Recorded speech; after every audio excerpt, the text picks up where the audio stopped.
Steve Wormiel, the president of the Alumni Association. Welcome to day 2 of Lead It. I hope you had a wonderful day yesterday. I enjoyed the panels and really learned a lot. Highlights for me, I think, obviously hearing from the president and the provost and the chairman of the board was wonderful. The announcement that the Race, Colonialism, and Diaspora Consortium is becoming a department, I think, was very exciting to hear and a great step in the right direction. The amazing interdisciplinary work that we heard about on all the panels, but I think maybe I learned the most about the antimicrobial resistant bacteria and infections. Scared the hell out of me, but good to know what's out there. Enjoyed the chance to get to meet new people and speak with lots of people, and hope to do more of that today, and hope others are doing that as well. We have a full day and an interesting day planned for you.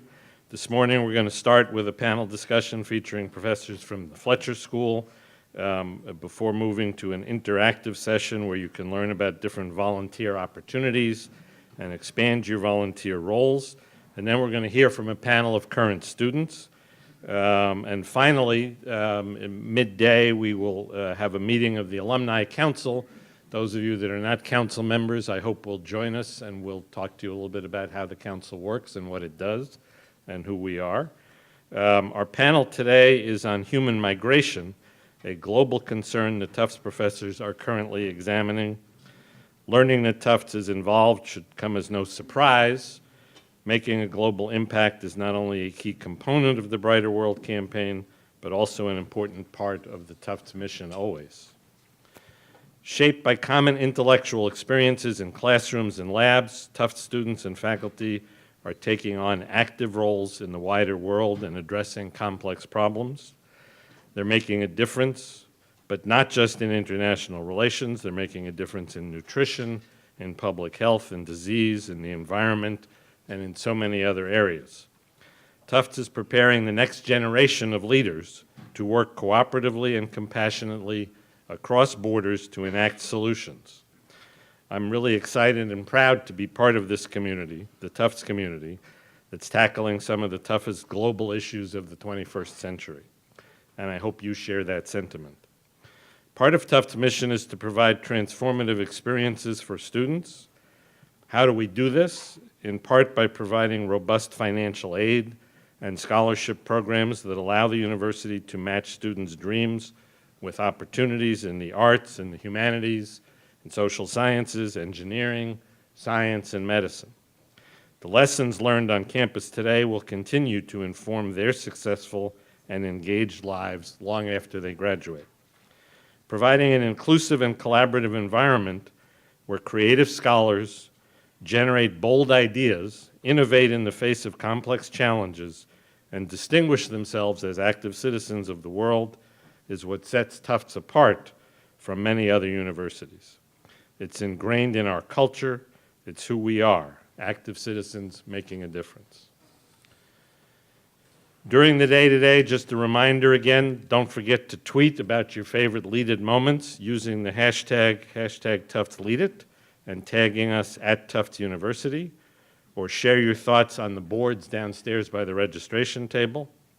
I hope you will have a wonderful day 2 of Lead It, and let's get on with the program. Thank you.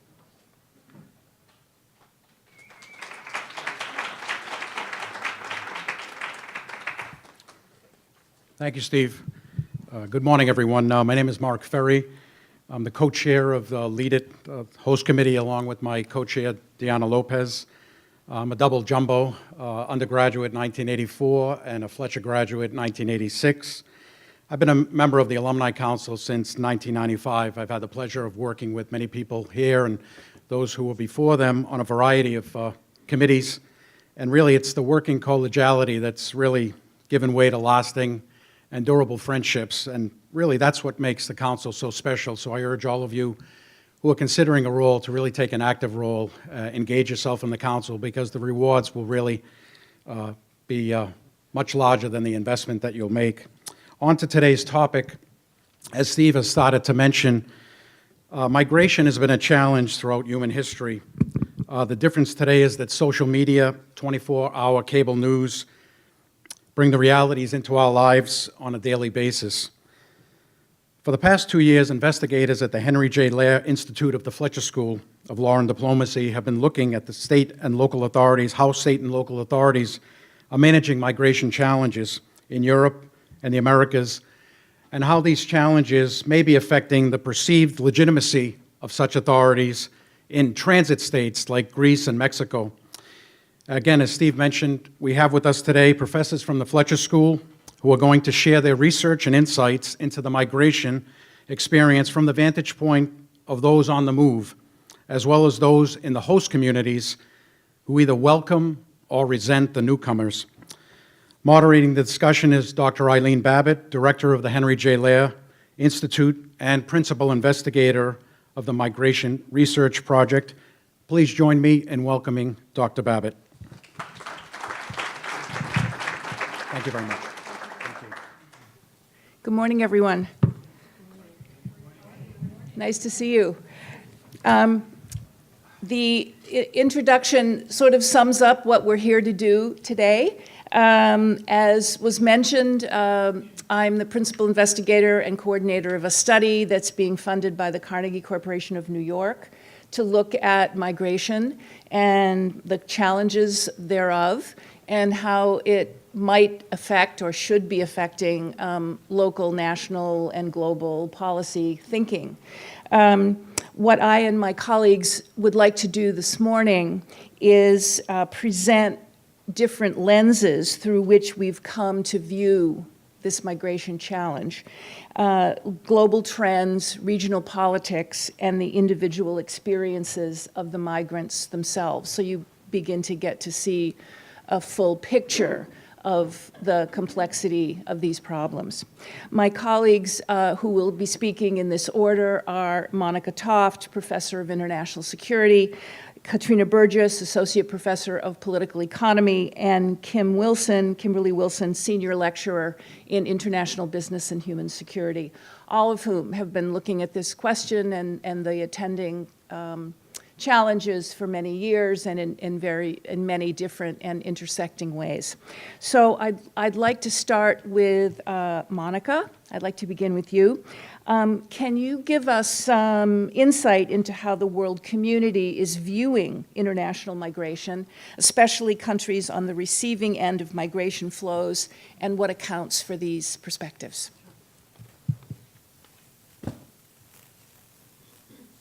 So good morning. I'm delighted to be here. I was happy to wake up and have an extra hour on a Sunday morning. And this morning I'm going to talk to you about nativism, which I prefer over nationalism because I'm looking at the countries that are receiving immigrants and refugees, and global politics. So I lived in the UK for a couple of years right before Brexit. In fact, I was there during the Brexit vote. And the rhetoric and actually the actions got pretty hostile. I don't know if you remember, but an MP was actually killed over the Brexit vote. So you can't hear it? Okay, is that better? Maybe I'll just hold the mic. I'll just hold it. So I was living in the UK and in Oxford, which arguably is one of the most educated towns in the world.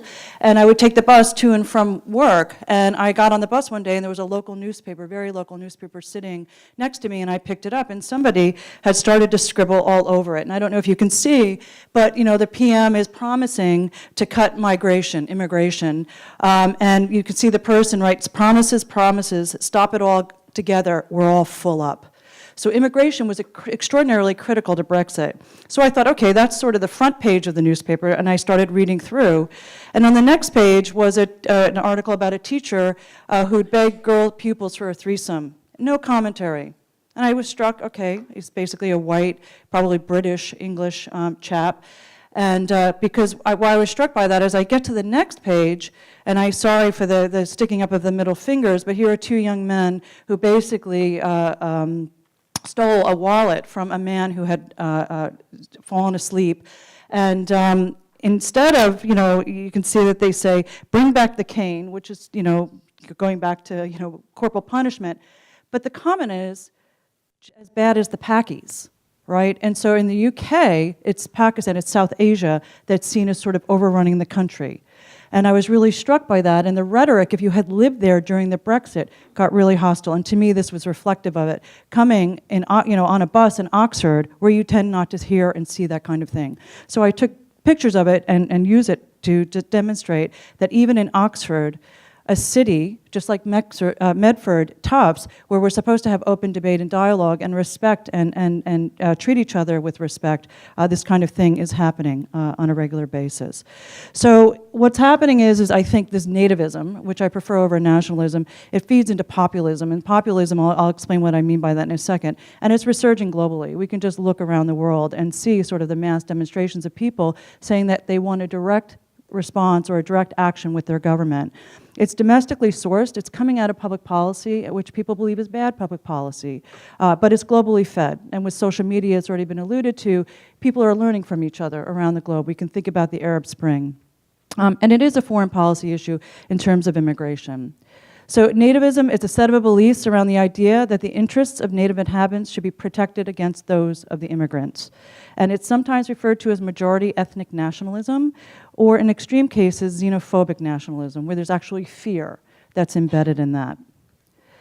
It's often linked to populism, and if you think about populism, it's a very wordy slide, but the idea of populism is that the existent system is corrupt, and that the elites are corrupt, and that the institutions are corrupt, and they need to be changed.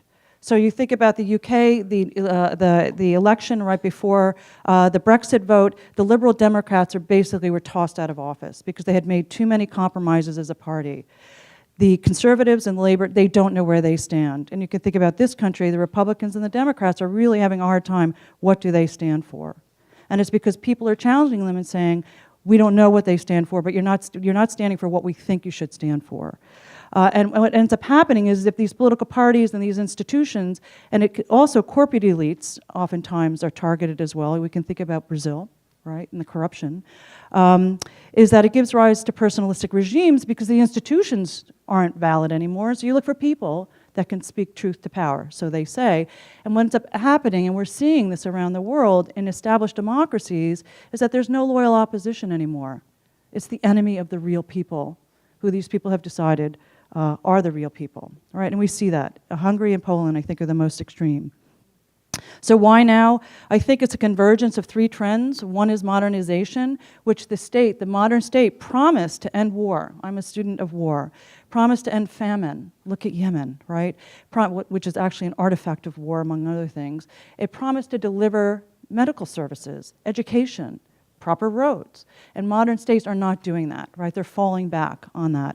The third is the rise of democratization, which is a good thing. It really took off. But what it means is you've got contested politics in many places where there was not prior. And then lastly, globalization and its capacity to deliver ideas, people, and resources across borders. So modernization, there's four interrelated aspects to it and how it failed, that it didn't eradicate that, and it created a backlash. Right? And so people were looking for alternatives. And in a book that I wrote prior to this, one place they looked was to religious leaders and religious institutions, because it turns out who's delivering foreign aid around the world?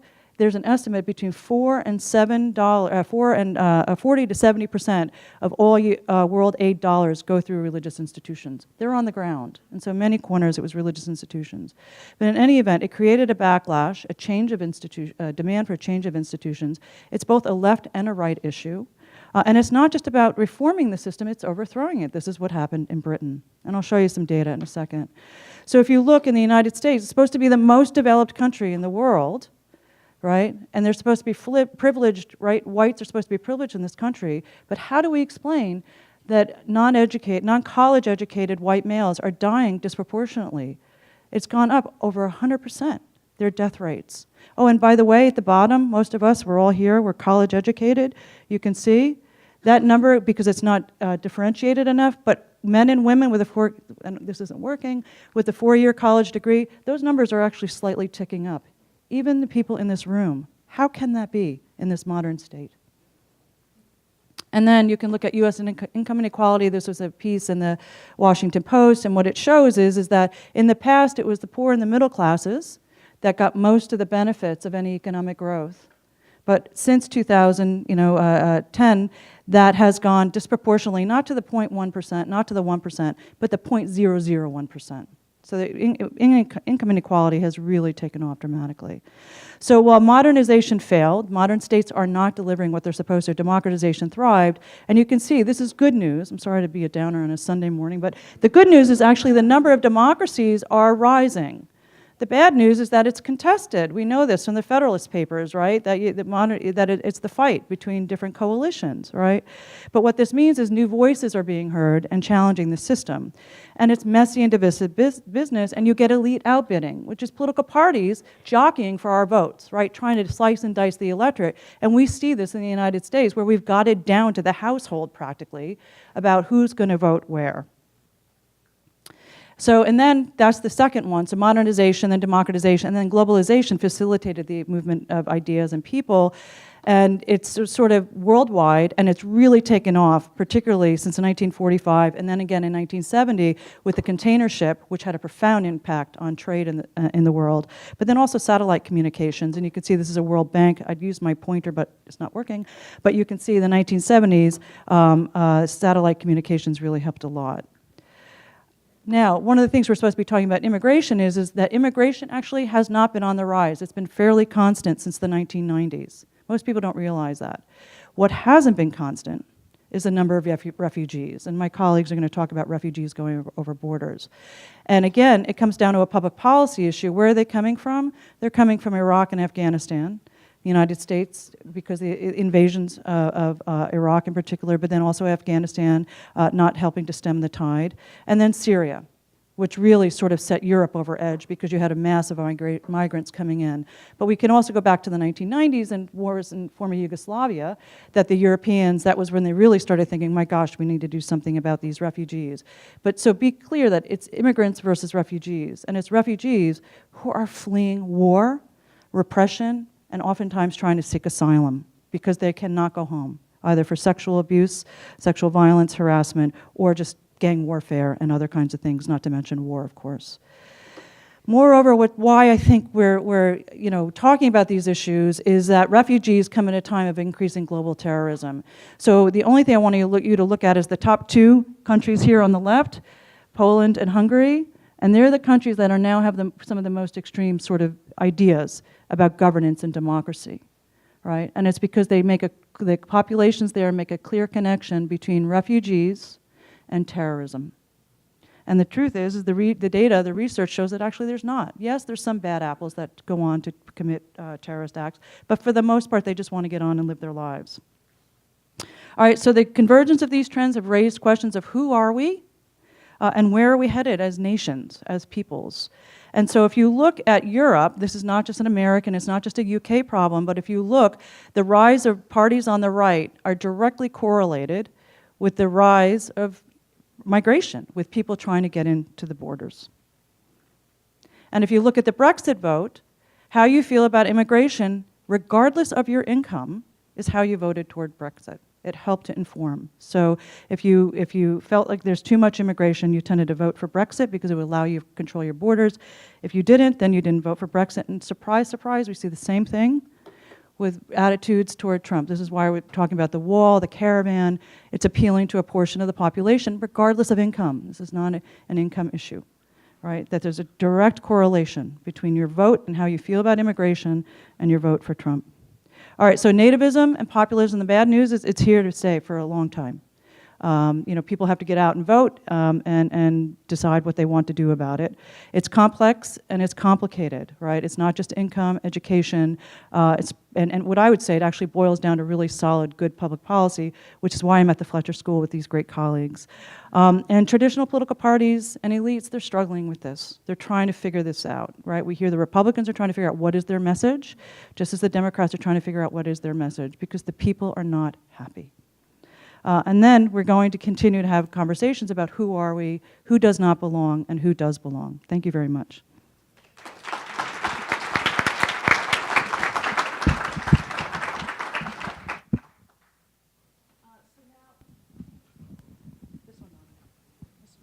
Hello? Hello? Can you hear me? Good. Okay. So now we're going to move to Katrina Burgess, and we're going to shift to the regional view and focus on what's happening in the Americas. So we hear a lot about this in the news, particularly in the run-up to the midterms elections. What should we in the United States know about this northward migration from Central America toward the United States?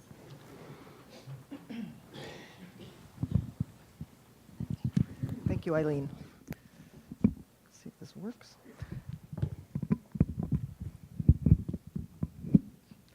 Thank you very much. Good morning. So what I'm going to try to do this morning is actually to get underneath some of the rhetoric that we've been hearing and that Monica talked about, mostly in the European context, but clearly it's happening here, as Eileen mentioned, leading up to the midterms, and try to share some of what is actually going on in the Americas with regard to migration, as opposed to the myths that are being propagated and that many of us, I think, believe about migration in the Americas. The political discourse here is very out of step with the reality, with a very fast-paced reality. And the fear-mongering that is being generated by politicians around the world, but I'm going to focus on the Americas, is creating fear about challenges that aren't really very dangerous, but ignoring others that are very frightening and that need to be addressed, although not through scaremongering tactics. And one of the things is I think there's not enough attention paid to the drivers and the costs of migration south of the border and the impact that that's having on individual migrants, on communities, and on societies. And then there's a naive assumption, I think, often, that if we can just keep people outside our borders, everything will be okay. It's a naive assumption, particularly in a highly globalized world. And we ignore this reality at our own peril. And so it would be better to manage these effects humanely and with attention to unintended consequences, of which there are many in this space. So I'm gonna try to debunk 4 myths, or unpack them at least. One myth is there is no invasion from the south. We've been hearing a lot about the migrant caravan coming through Mexico, which is actually a pretty regular thing, but it's gotten blown up into this big political spectacle. Let's look at the data. First of all, net migration from Mexico to the United States turned negative in the mid-2000s. So there are more Mexicans going back to Mexico than are coming to the United States. That's point number 1. Point number 2, Asians have overtaken Latinos as the fastest growing immigrant group in the United States, and they are not, for the most part, coming through Mexico into the US. They're not crossing the border. A few are, but generally they're not. Third, US-Mexico boarding crossings are at their lowest level since the 1970s, and I'll show you a chart in a minute that clearly demonstrates that. And fourth, there are a declining number of undocumented immigrants. They've gone down by several 100,000 in the last few years. So this idea that we're under siege, we're under attack, just doesn't match reality. It's not what's happening. It's changed fundamentally since the 1990s. And this is an interesting chart that shows the decline, the rather steep and rapid decline of southwest border apprehensions that have, as I mentioned, dropped to their lowest level since the 1970s, despite there being many times more border patrol. Right, so this peak in 2000 was with half as many border agents. So they were catching far more people trying to cross with fewer border agents. Which really suggests that fewer people are trying to cross. All right, myth number 2 is that higher barriers make us more secure. This is very much a part of the discourse, right? And I want to try to debunk this a little as well, although it requires a somewhat more nuanced and broader definition of what we mean by security. So one thing that we've clearly seen is that US policies become far more restrictionist. We've fortified our traditional crossing points, particularly places like Tijuana, El Paso, which are, have fences and cameras, and you can't sneak across the border there anymore. So what do migrants do who do try to cross? They go to Arizona and try to cross through the desert, and many of them die on the journey. Second, we've increased our internal enforcement and deportation. So the US didn't used to enforce terribly rigorously migrants who were living inside the United States. That has changed dramatically, as we know, with all the contestation about ICE and the role of ICE, raids in workplaces, raids in communities, the deportation of long-term residents. This is a relatively new phenomenon. And then finally, the externalization of immigration control to Mexico. Mexico is doing more detaining and deporting than the United States, primarily of Central Americans. So we've kind of outsourced our immigration control to Mexico, which creates a number of problems. So what happens? What happens is our border is secure, but migrants are not. Journeys are far more dangerous and expensive and now cost tens of thousands of dollars to cross at least even vaguely safely unless you join one of these caravans. And who has benefited? Criminal networks, smugglers, drug traffickers, corrupt officials. Smuggling is now a multi-billion-dollar business in Mexico. And it's a direct result of restrictionist immigration policies. So what we're seeing are shocking levels of migrant deaths, abuse, and extortion. To just give you a couple of data points, according to one source, around 47,000 migrants lost their lives in Mexico between 2007 and 2013. Another organization estimates that around 20,000 migrants go missing each year. And at least a third of female migrants are sexually abused. I mean, these are shocking statistics that we don't hear much about in the news. And then, so these caravans become the safest alternative for these migrants. This is a way to avoid getting wrapped into the smuggler networks, but be able to cross, because doing so alone is no longer terribly viable. And so we have the infamous caravan that is currently trying to make its way through Mexico. But it's a way to stay safe in numbers rather than some sort of Machiavellian invasion. So the third myth or sort of fuzziness that I want to try to unpack is this distinction, which Monica mentioned, between migrants and refugees.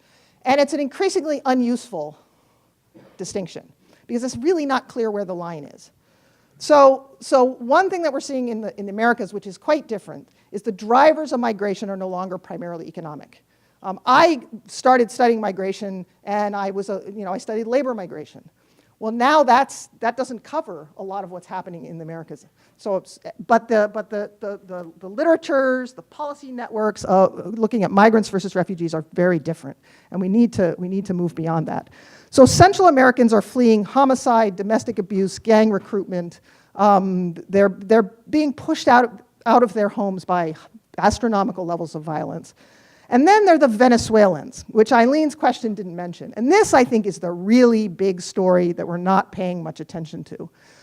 Since 2015, the number of Venezuelans who have fled their home is almost 2 million if you look at registered migrants. And then there are another 2 million or so who are traveling without papers. About 600,000 of them have gone to Colombia next door. So this is an enormous exodus. If it keeps on pace, it could catch up to the Syrian refugee flight. So this is a major development that's happening very close by and nobody's paying attention to. However, most of these migrants from Central America and Venezuela don't classify as refugees. As a result, they fall outside of the refugee protection regime. There's some efforts to push South American governments to treat the Venezuelans like refugees, but it's having mixed success. So there's a clear need to rethink this whole the migration and refugee regime to address these kinds of flows. And this is just a quick look at how dangerous it is to live in countries in the Northern Triangle, the homicide rates and the femicide rates. And El Salvador and Honduras are among the most dangerous countries in the world. Venezuela is also very high up there. It may be first at this point. Okay, fine. And then this was a way to try to figure out the inflation rate in Venezuela because there are no statistics. So it's called the Café con Leche Index, which is where they took the price of a cup of coffee with milk, and they traced it. And as you can see, it's getting close to 2 million % inflation. Children are dying of malnutrition. The hospital, the healthcare system has collapsed. I mean, it is a true humanitarian disaster, and people are fleeing in droves. Which brings me to the fourth and final, maybe misunderstanding, if not a myth, which is that the burden is not really being, and this is true in Europe as well, the advanced industrialized countries are not the ones bearing this burden. It's not the United States, it's not Western Europe, it's countries of the global south, it's the neighboring countries.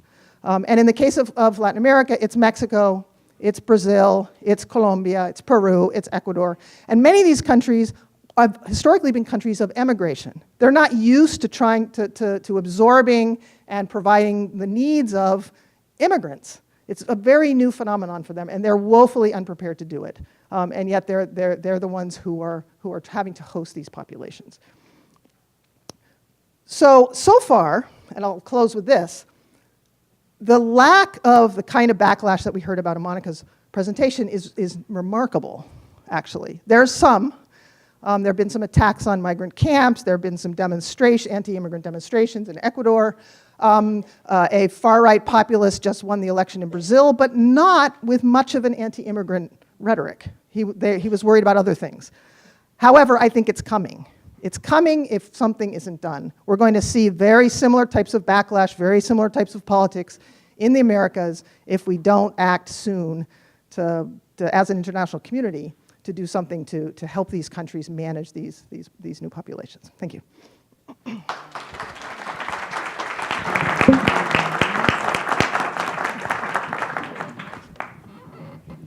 Okay. So now we've looked at the global perspective, we've looked at the regional questions, particularly in the Americas, and so now Kim Wilson, you've spent a lot of time in the last 2 years interviewing migrants as they travel, both in Europe and here in the Americas. What have you learned from them about the nature of these journeys? Thank you so much. It's a privilege to be here, and welcome. So let me start off by talking about migration and metamorphosis, and you'll see in a moment where I'm getting at.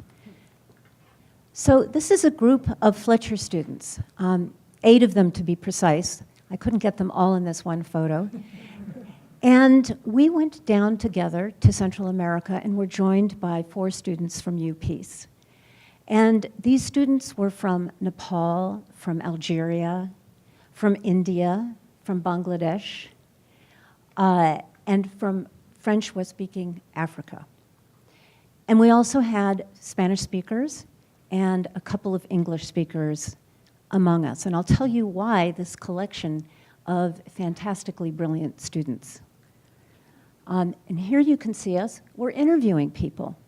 We're interviewing people from Bangladesh, India, from Nepal, from Eritrea, from North Africa, from Syria, from Yemen, and all over West Africa as well, including primarily Cameroon, Ghana, and Senegal.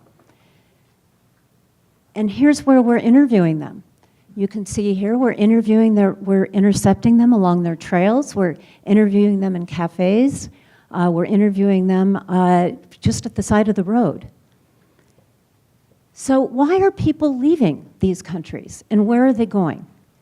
So I'm going to give you 7 reasons, but I'm putting it not in the technical terminology of migration and refugee. These are titles we confer on people. It's not necessarily how they identify themselves. So first, I don't feel safe. I didn't feel safe in my country of origin. My children didn't feel safe. Whether that was domestic violence or ethnic, political, or religious violence, they did not feel safe. I had no freedoms. I was conscripted in the Eritrean army, and I couldn't really do much about it. I didn't have any sexual freedoms. And anything else that you think is oppressive, that's why people left. I was poor and getting poorer, grinding poverty. Nobody said they were environmental refugees, but when you heard their story, you could see that very much they were environmental refugees. I wanted to rejoin family in the US or in Canada. I wanted to pursue opportunity. I wanted education. I wanted to start a business. I wanted my children to be able to do that. I was shamed into coming. My family urged me to come because my cousin had successfully made the journey. And they're very, very pressured. This was particularly Nepalis coming. And the last was, I wanted to see the world. And perhaps that's the most unsympathetic answer people could give. But if you think about it, people have been migrating for centuries based on that. And I have a current passport, and I have all kinds of stamps in it. I love to see the world, and I would imagine every single person here does the same. So I want to see the world is an answer that came up particularly with young men, traveling alone or in groups. And so here are some of the routes they took to get to Costa Rica. And mind you, they're moving north. They're trying to move north. A few were settling in Costa Rica. So I'm just going to trace a couple of the routes. So this one starts in India, and they're flying to Moscow. We're not sure why Moscow. Then to Milan, then to Rio de Janeiro, and then they're taking buses and taxis all the way to Lima, Ecuador, north to Colombia, and then ultimately by foot and bus to Costa Rica. And here you see a route from Ghana. Now this maps a route of a stowaway. He took a boat, and he arrived 2 weeks later in what he thought was Africa. He emerged in Sao Paulo, and then he was told by somebody that he was in Brazil. And he was like, okay, and he kept moving, getting odd jobs along the way, and moved north by bus through Ecuador, Colombia, Panama, and then eventually to where we saw him in Costa Rica. And here's actually somebody from East Africa, and I just did a bit of his route. He stayed in Cuba for about 4 years. His name is Omar, and he went to, he flew to Guyana, and then took a boat to Manaus, and then onward to Peru in the same route north that you can see. And this is the last map I'm going to show you. Do you see how it breaks? That break in the map, right in the middle, is called the Darien Gap.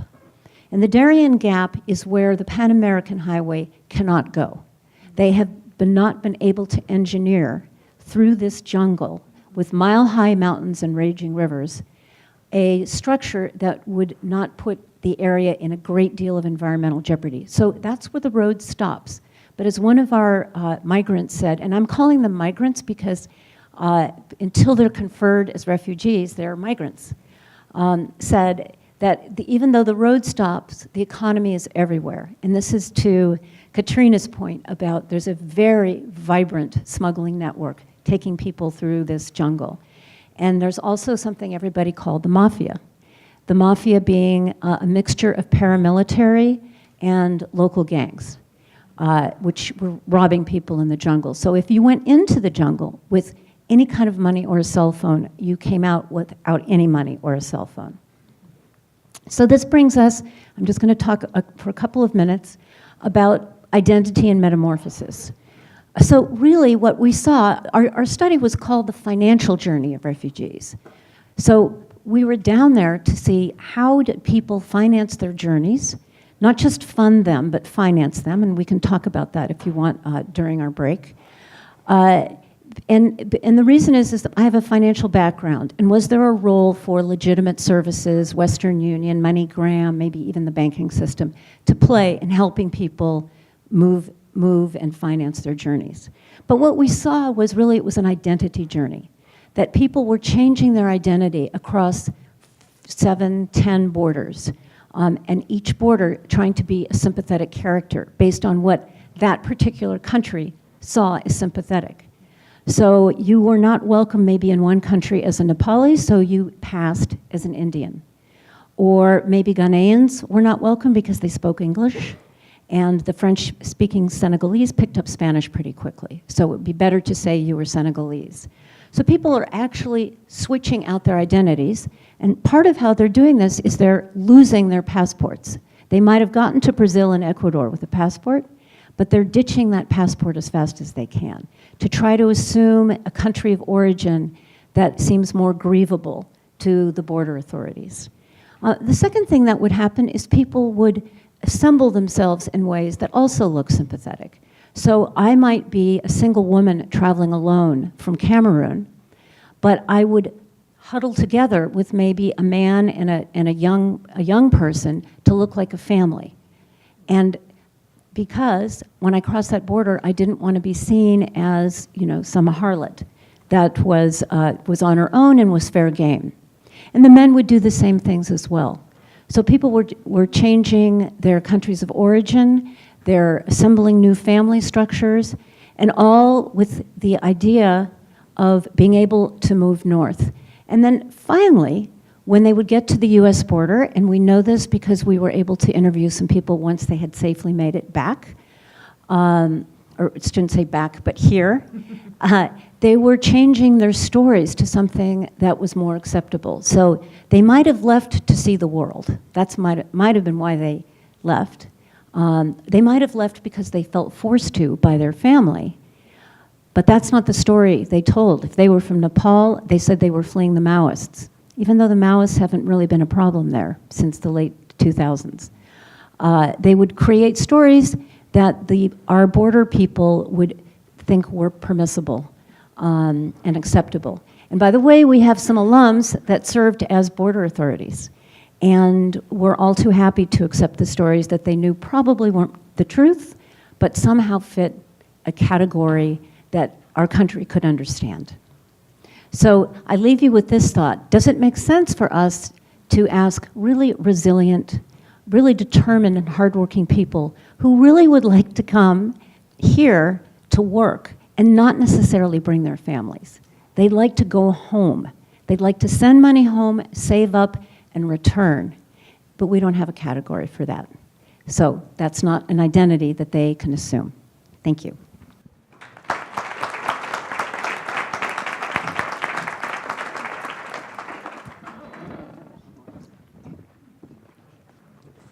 So, you've heard this wonderful tapestry of research and experience that our faculty have gathered over the years, from the global to the regional to the personal. And I wondered if you have any thoughts or questions that you'd like to ask us and we might discuss. Yes, sir. I'll just shout it out. I'm Gresh Lattimore, Fletcher School. Excellent. And all this information that you've brought to us, what should we do?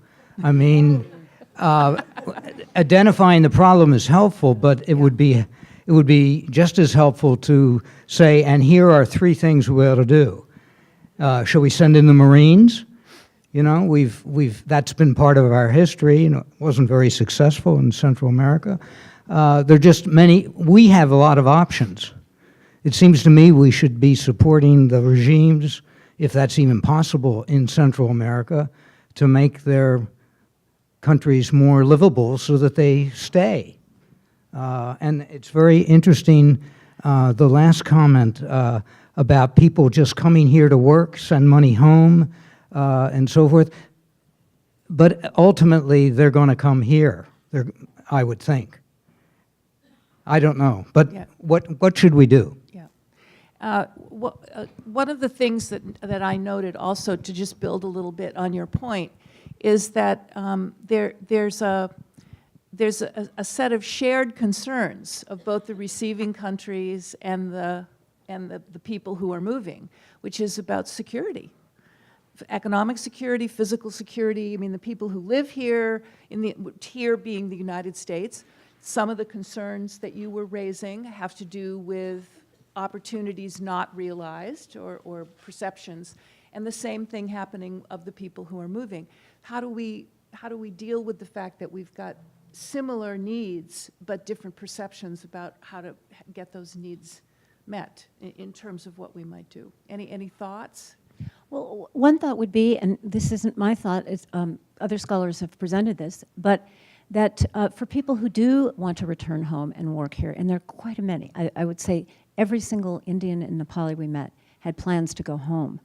They can't because they have to declare themselves in some kind of refugee status, which says, well, you can go anywhere, but you can't go back to your country of origin because that's where you felt persecuted. If we had a category of a temporary work visa, it would change that, and we would declutter what's happening at the border. So this is something that's been proposed by Lant Pritchett at Harvard as, well, for those people that do want to come work, we need people to work, right? There's a lot of jobs that people from other countries are willing to do that we're not, or we would rather not. So we need them. they want to do that. They would like to save up, they would like to send money home, and they would like to go home. So if we had some kind of category for that, we might make some strides in that direction. Does this work? Yes. Hello? Yeah. Well, of course, that's the $64 million question. My feeling is that, yes, we should do what we can to support the countries of emission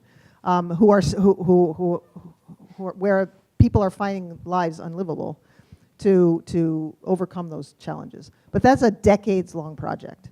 I think there's a shorter-term focus that we could have, which is to try to help the receiving countries not fall apart, right? So as I mentioned, we see a pretty solidaristic response on the part of other countries in Latin America who are receiving a lot of the Venezuelans and the Central Americans, but they're struggling. They're struggling financially. They're struggling in terms of support, the legal framework that is governing their treatment of these migrants. They're being pressured, particularly in Mexico, to adopt a much more exclusionary response to these migrants, which I don't think is helpful. I think we need to as an international community, and ideally as a country, to support these countries that are receiving thousands of Venezuelans and Hondurans in constructing some sort of livable alternative and space for these people to start to integrate, because more and more of them are staying. Some colleagues and I are calling this a state of permanent transience, which isn't ideal, but it's kind of what's happening, is people are getting stuck in their second best option. However, the second best option doesn't have to be terrible. For example, we did a workshop in Monterrey, Mexico, which is not traditionally a place where non-Mexican migrants settle, but it's becoming so. And Monterrey has a very dynamic economy. There's a lot of opportunity there, and yet they don't have sort of ways to respond, mechanisms to try to avoid the kind of anti-immigrant backlash that we're seeing elsewhere. So I think we do have an opportunity. What's we? The international community, the United States, but I think we need to be in a very different place politically for us to be at all helpful. But I think the international community has a real opportunity. Some of the regional institutions in Latin America are working on trying to construct a regional solution, trying to think about other categories, particularly for Venezuelans. So things are happening, but I think they could even more positive change is possible. We have kind of this moment of opportunity that's not going to be around much longer, I'm afraid. I'd call it the $65 million question, because that's how many refugees and internally displaced people there are around the world, 22 million of whom are refugees. And so I think it does boil down to sound public policy, which is lacking, both at the international global level. The refugee regime is really hurting, but then also domestically trying to figure out, I'm a student of civil wars, and looking at state failures, and I was a bit alarmed when the administration announced that it was going to cut aid to the countries that are now sending refugees. And I want to say no, because that's one of the things actually that will prevent, if you can help these states to hang on to their own populations and perhaps afford them the opportunity to stay put.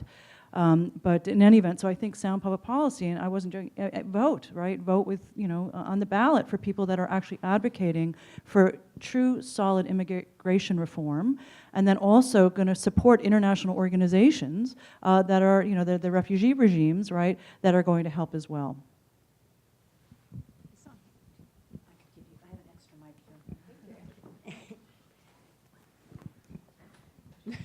Thanks so much. There are some mics around too. Yes. Oh, Go cool. ahead. Yes. Thanks. Jen Bokoff, class of 2008 undergrad. So Donald Trump tweeted last night, if you want to protect criminal aliens, vote Democrat. If you want to protect law-abiding Americans, vote Republican. And this is like every day, every hour. There's very simplified language, and I would say all across America, regardless of political affiliation. I did just pick on him because I wanted to, but we do simplify discourse, and your presentations were just jam-packed with fact and like really well put together. And I guess I'm curious to hear on two fronts. One, how do you keep your classroom discussions away from this political simplification and like actually talking about facts and what we know through research and study? And two, how can we better promote thoughtful discourse? I was just talking about this with some folks earlier, like how can we more effectively discourse with people in an increasingly polarized and simplified way of talking? I'll bring this back to you. Oh, you got one? All right. Yeah, sure. That's a really great question. And I think as academics, often we see all the complexities, and we're maybe not so good at trying to translate that into something that's capturable by someone who's not an expert. I'm definitely guilty of this. So part of it, I think, is to come up with simple but not misguided phrases or images that can respond. So some of these, the opposite. So for example, the "we are all immigrants" narrative, I think in this country should be helpful. And actually what's shocking is that there's some public opinion data that suggests that the majority, and perhaps the vast majority of people in this country think immigration is good for the country, even now, right? So there's a disconnect between the rhetoric and the policy making that's floating around. And it's sort of similar to the gun control issue, I think, is that there's actually quite a lot of support for a different set of policies, but it's not getting translated. And there is a sizable minority of people who are buying into these stories of crime and fear, and based on no real data, that immigrants are no less and often, or no more and often less likely to commit crimes than the native-born population. So I think one idea is to come up with sort of alternative narratives that are easy to digest. Another, I think, of these sort of personal stories, human stories that Kim was talking about, of that these are people just like you and me.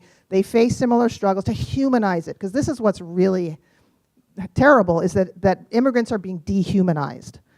And to rehumanize them is something that I think we should try to do. And then we're very privileged because our classrooms, we don't really have that problem because we teach Fletcher students. But I have colleagues who teach in different kinds of schools, and they definitely struggle with that challenge. Thanks.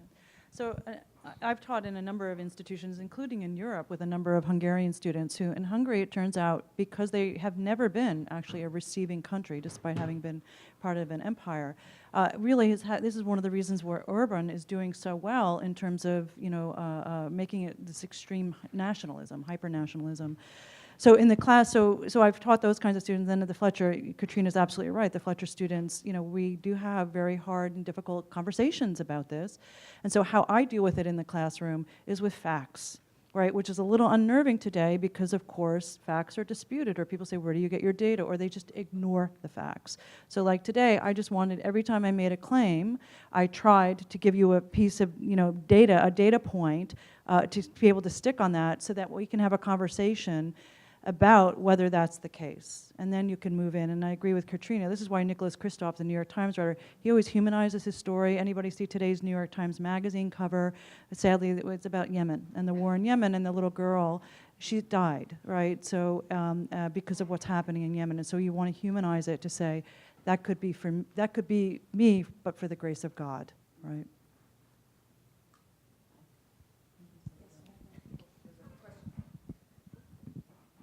So I'm just going to expand a little bit on what Gresh followed with you. I live in the UK, and of course we have our own migrant issues, coming from Afghanistan, Syria, and they've been politicized not with quite the same amount of one-sided ridiculousness that you get here about the migrants coming through Mexico, but it has been used as a tool for frightening and influencing elections, and I think it's driven a lot of the European elections to the right over the past couple of years as well. And combining the two, I'm concerned about, once again, the solution. And especially in the context of, many countries could use more immigrants. I mean, in England, we've got an aging population. Germany has an aging population. The United States has an aging population. The United States has low unemployment. So there's empty spaces. We have empty spaces in England, but more sporadically. So there's a place for some migrants, but I think what happened in Europe a couple of years ago was everybody was getting so flooded. And when you have countries that have 5 to 10 million population, they can't support 100,000 people that aren't educated, don't share a culture, that are just so different from themselves. So, there's a need for balance and a solution there. And, we're seeing, your discussion about populism, we're seeing people don't trust their governments. So that means that anybody in government that wants to stand up and say this might be the way to handle it, they probably are disempowered. And, it's nice to have people saying, well, there should be this and there should be that, but where and what is the solution going to come from? Because I think we're getting to quite a critical point, both in terms of the impact it's having on Western governments and also all these people, circulating around a world far from home. Yeah, no, I think it's going to come through the electoral process, unless the electoral process is corrupted. This is what's happened in Poland, and this is what's happening in Hungary. And people, because Katrina's right, polls are actually very clear. Americans are not averse to immigration. What they're averse to is bad immigration policy, so it needs to be fixed. Similarly in Europe, and there are some countries in Europe, Sweden has been struggling with this, but they seem to have better and more sound public policy, and they work with the refugees. And this is dealing with the Syrian and Afghan and Iraqi refugees. And there have been some challenges. It's a small country. It's fairly homogenous, but it's not as homogenous as most people think. So there are some examples of countries dealing with it properly. And again, what we need is global leadership to take this on. And Pope Francis, Catholic Pope, tried to and said we need to restore the dignity of humans, right? That not just Catholic humans, but dignity of man, and recognize that these are our brothers and sisters. And so what's unnerving is we're not seeing that at the national levels across countries, but then also at the global level, we do need voices to say, okay, something has to be done here, because we are at a breaking point. And I think Katrina's absolutely right. The southern European countries broke, right? Italy, Greece, Turkey. I mean, this was a big crisis to them. And the northern Europeans wanted nothing to do with it, right? And you can go and you can read about how the Europeans were dealing with the Syrian crisis.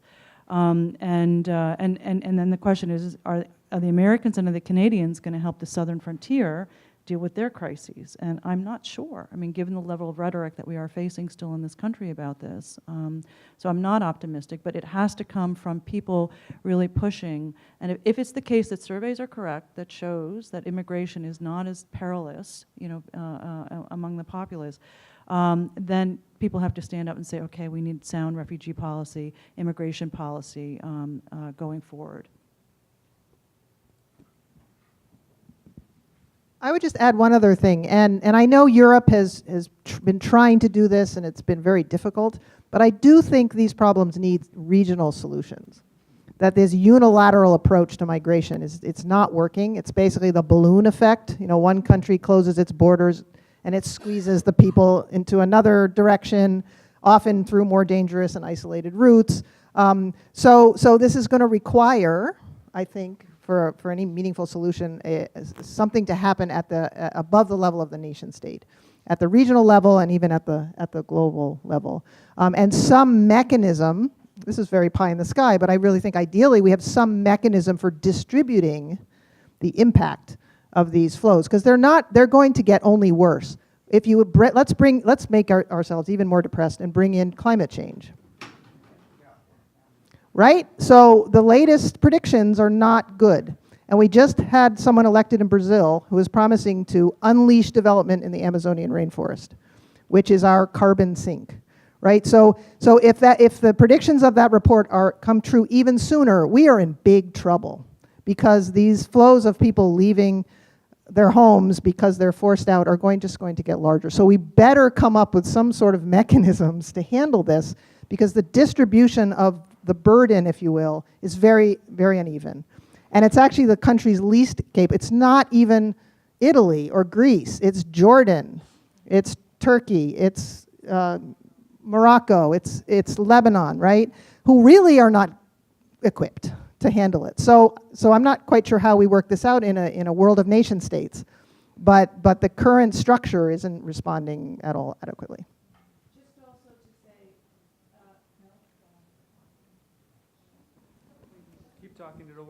Okay. Also, not that this is an answer. Obviously, there is no goal. There is no magic bullet here. The United Nations has just completed something called the Global Compact on Safe, Orderly, and Regular Migration. And it's true that these compacts are aspirational. There's no legal enforcement mechanism. But there has been, over the last 2 years, a concerted effort to get a global consensus on what should be happening. And some of us are actually going to the launch of that compact, which is happening in December in Morocco. And at least it's a set of norms, a set of guidelines for what would be potentially optimal. And all countries except the United States, Hungary, and Guatemala or something have signed on to this compact. We in the U.S. have not. It is at least a set of a guidance for what should be happening regionally, nationally, to begin to handle this problem. So at least we have something to shoot for. So Costa Nicolau, class of 2000. First, a public service announcement on the microphones. If you start talking into it and it's not working, tap, tap, tap for a little bit. It will come on for you, okay? They're not broken. It's been happening for 2 days. Thank you. So you're not the first. You're like the 15th or 20th. Okay. So I was born in Colombia. My mother's side of the family's been there for generations. They lived through the FARC. They lived through the drug wars in Colombia. And just connecting the dots from what I've heard, if you take nativism and you marry it with the FARC in Colombia, and you marry it with immigration, and you marry it with drug lords who like to fund things that create chaos because it gives them freedom to operate. Now I'm the President of the United States. Katrina, you're my Secretary of State. Give me 3 things that we could do to help Colombia avoid that potential crisis that I'm absolutely sure is coming if we do nothing, if the world does nothing. No pressure. We're at Tufts, so we will have a Secretary of State, right? I need to go consult with my staff. We'll get back to you on that. No, I think one, wake up. I think I can give a one at least, is that I think we need to rethink, we give a lot of aid to Colombia. But the lion's share of it has been military aid, and I think we need to reprioritize where that aid is going and to support the integration of these travelers, but also the Colombia-Venezuela border is experiencing some of the same things that the Mexican passageways are experiencing, where people, because the official crossings are being closed down, they're being diverted onto these clandestine trails called trochas, which are where smuggling has happened for decades, where dissident FARC rebels are still fighting with paramilitaries for turf. So you're absolutely right. Things could go badly in Colombia, and I think the U.S. has a certain amount of influence in the country that we could use productively, but I'm not too optimistic. That's my one suggestion anyways. Thanks. I just want to add something about Colombia, which was really interesting. So I was there last month with the State Department. In my role, I'm in venture capital. And so I was part of this whole festival for entrepreneurship, which was bizarre with like confetti guns and things like that. But it was really to attract, like, it had probably about 10,000 people who were under the age of 35 to get them to think about being entrepreneurial. And there was a moment, and so it was good. It was good to see all the companies growing, and the State Department wants them to use more innovation and all that. And there was this really touching moment in like this Q&A in front of thousands of people when this Venezuelan woman got up and was like, thank you so much for allowing people like me to come from Venezuela and to be here in Colombia, but don't forget about us because we really need you. We've got nothing. And so it was just really touching amongst all this hoopla and like about entrepreneurship, because exactly like funding people to get their businesses off the ground and not just be a solo entrepreneur, but to hire 2 or 3 people. That's going to like really help move the needle. And can I just make a follow-up comment? I'm really glad you brought that up because I think there are more grassroots ways to address some of these challenges. And one is through entrepreneurship, but then they need to be allowed to work. right? And they need to be allowed to participate in the local economy. And then a sort of broader thing, sort of go from my above the nation state to below the nation state, I think there's a lot of room for innovation and creativity at the local level, of thinking about ways to create spaces and opportunities, and particularly to try to create synergies between the local community and the migrants to ameliorate some of the fear and resentment that we're going to inevitably see. I'm afraid we have to close. Thank you all very much for your interest and your wonderful questions. We're going to be here for a few minutes if you want to come up and if there's other things you'd like to ask. And it was great to see all of you, and thank you so much for participating.